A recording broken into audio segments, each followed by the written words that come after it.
Hi friends, so in this video I'm going to show you how to turn on backlit on your HP laptop. And as usual, I normally say first thing first, come and locate the backlit icon on your keyboard. And for our case, we have it right here over the F9. You can see this is the backlit icon. On some HP laptops, you normally have this icon right on over F4. So for our case, we have it right over here. And you see, if you click on it, see the backlit, press on it again, there's a different level to it and it goes off. So this is a backlit icon. If that does not work and you still see this icon right over here, this is the most important step. All you have to do is shut down the laptop. Let's shut it down.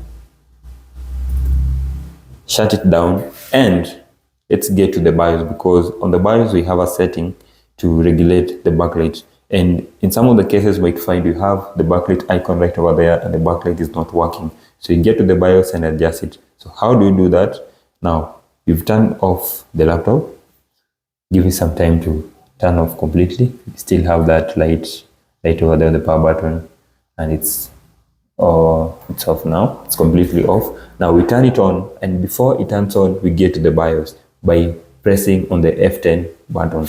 So let's turn it on, and then F10 button continuously. Press on the F10 button continuously so that you interrupt the booting up process and get to the BIOS. F10, entering setup menu. Now we have the BIOS. Now here on the BIOS, come to where we have the advanced menu right over here, advanced. And unadvanced, come to where we have built-in device options. Built-in device options, you see it over here, built-in device options.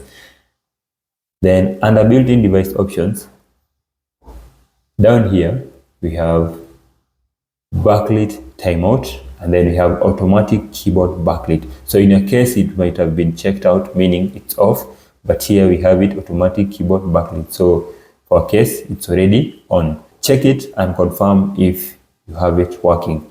Otherwise, if you have any other issues like the fingerprint is not working, touch is not working, if you're using a touch screen laptop, come do the same procedure. Over here, you can see we have the touch device and the fingerprint sensors to change and get it back to working. Let me know if that solution worked for you. If it didn't work for you, let me also know in the comment section. But if it worked for you, leave a thank you note on the comment section. See you guys next time on another informative like this one. Don't forget to subscribe. Don't forget to subscribe and don't forget to leave a like.